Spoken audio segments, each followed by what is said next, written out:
The question is that the amendments be agreed to. I call the member for Wentworth. Madam Deputy Speaker, there are no measures deployed by governments in the battle against people smuggling which are particularly palatable. All of them have great difficulties, contradictions, painful choices associated with them.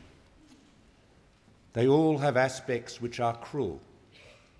But it is our job as legislators, and it's the Prime Minister's job as the head of our government, to reach a balance between ensuring that there is a complete end to people smuggling on the one hand, which could obviously be achieved with the cruelest imaginable measures, and on the other hand, for Australia to maintain its duty as a compassionate and generous country respecting its obligations under the Convention. Finding that balance is very hard. There was a time after the election of the Labor government in 2007 when there was a view, and I don't suggest that view as anything other than sincerely held. There was a view on the part of the government that the rate of people smuggling, the rate of asylum seeker arrivals was entirely a function of push factors, and that Australian domestic policy was irrelevant. And I recall, as Leader of the Opposition at the time, saying again and again that the push factors varied, certainly. Sometimes they were immense, sometimes they were even more immense, but they were always immense. And therefore the factor that impacted on the rate of arrival was Australia's domestic policy. Well, we had an experiment. Australia's domestic policies were changed and the arrivals increased and increased and increased. And as a consequence, given the nature of the vessels that these people, these desperate people, embark upon, and the nature of the seas, and all too often the inexperience of the captains, the deaths are increasing as well. And so we've come full circle, and we're back here seeking to find a way to stop the people smuggling trade. Now, the government wants the opposition to agree to the Malaysian solution, and it states in its defence the testimony of Andrew Metcalfe, the head of the Immigration Department, a very experienced man, no doubt, who says the Malaysia solution will be effective.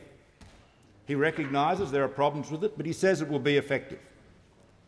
Our objection to it is not whether it will be effective or not, because only time would tell were it to be implemented, but because it fails to reach the right balance of protecting human rights. It abandons any human rights protection, the human rights protection contained in the Convention. Now, Madam Deputy Speaker, politics is the art of the possible. This nation, this parliament, needs to make a decision on this week. The coalition has resolved not to support the Malaysia solution. That decision has been taken. The consequence of that is that even if this bill is passed in this chamber, and I don't doubt it may well be passed, it cannot possibly pass the Senate. So it can never be law. So what is this about other than an effort to embarrass the coalition, to put pressure on the coalition? And I appeal to the Prime Minister, Madam Deputy Speaker, to do this, to agree to the amendment. Let's pass the legislation so that Nauru can be reinstated. Let's do that. Effectively reinstate, if not all, but the bulk of the Howard government's policy.